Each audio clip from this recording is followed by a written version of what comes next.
Hello, welcome to episode 1, what I hope to become a series, The Terrified Beekeeper. Let's get the obvious out of the way. I am the terrified beekeeper. That's because as a child, there was not much that scared me more than bees.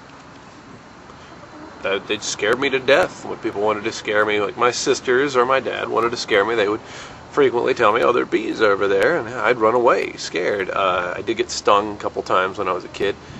Looking back on it now as an adult, I realized probably most of the things I thought were bees were in fact yellow jackets or who knows what. I've probably only been stung by one honeybee in my entire life. So naturally, of course, that leads me straight to what I want to do right now, which is become a beekeeper. Why do I want to become a beekeeper? A lot of reasons. We eat honey like it's going out of style, and dang, it's expensive. So I thought, it'd be nice to have our own honey production. I'd love to make mead, just kind of something about that ancient ritual mead, So anyway, that's what I thought I might like to do that, and also just sort of for the the full circle, the wheel turning, and as a child being scared of something, and then as an adult overcoming that and becoming, taking control of it. Psychologically, maybe there's something in there as well. If you watched my earlier video, you saw my chickens, and in fact, right now I'm sitting in front of the chicken coop and resting the camera on it. So if you hear any weird bark, bark noises in the back, well, they all looked up. If you hear any strange noises, that's not me. That's the chickens. So let's go ahead and get started talking about what I'm going to do and where and how. Right now I own a hive, a deep super, whatever you want to call it, a deep to put my bees in. I've ordered bees. I'm going to be going Thursday to Brushy Mountain, North Carolina to pick up my bees, my 3-pound package of bees. So I bought a whole bunch of equipment here, and I thought I'd show off a little bit of it just because I'm interested in it, and maybe you will be too. The first one, of course, is gloves. Gloves, very nice. These are the good ones. They've got the stuff on the back too, so you don't get stung in the back of the hand. I'm going to try to install my bees without using gloves. This will be the first time I've been in bees for maybe a decade. I went into bees once when I worked at a farm earlier in my life, but everything I read is they're gentle, which,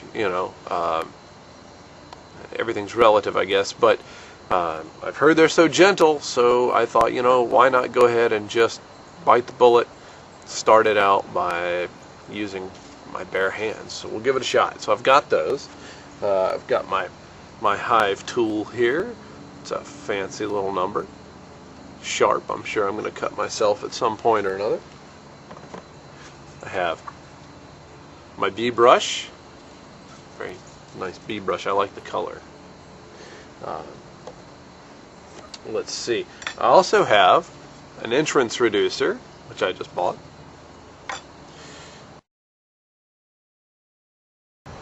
This is my veil. I'm definitely going to be wearing this veil and a nice helmet here.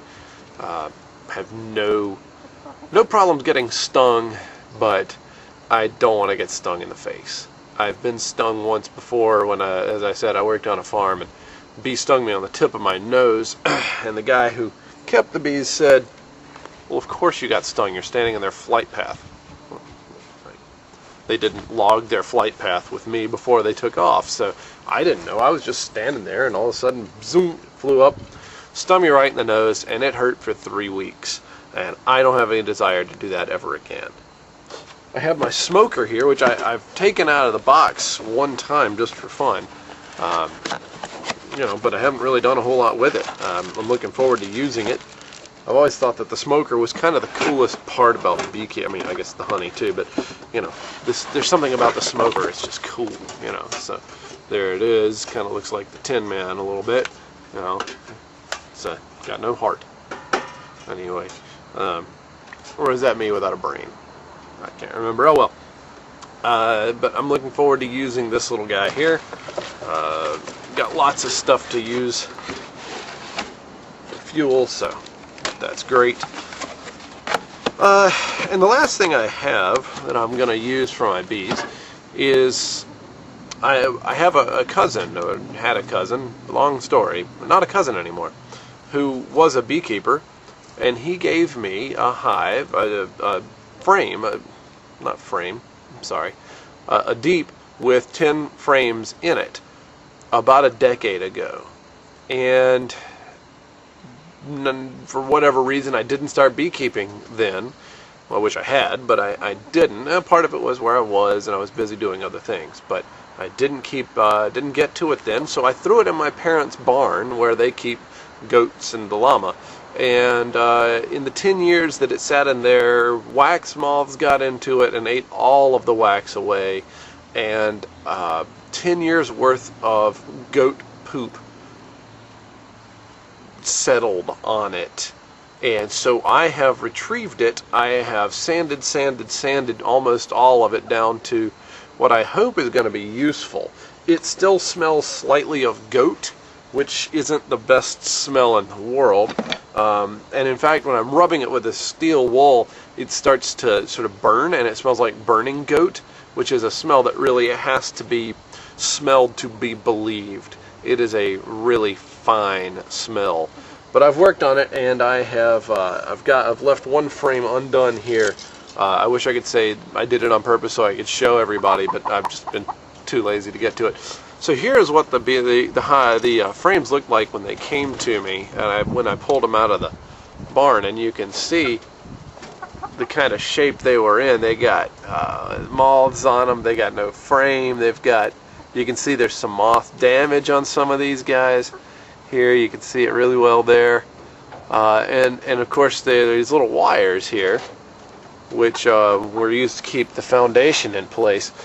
And this is one that I have rehabilitated, shall we say. Hit this with some steel wool and some sandpaper, and I've really cleaned these up. It has not been a really fun process, but for the amount of money that it takes, hey, chickens play nice. You know, it's been worth it. So I've worked pretty hard to get these things ready, and what I'm going to do is I'm not going to use this hive that I have right away. I'm going to keep the frames out and use the box as a cover for my feeder. So that's it for now. That's what I'm up to. That's my equipment I've got.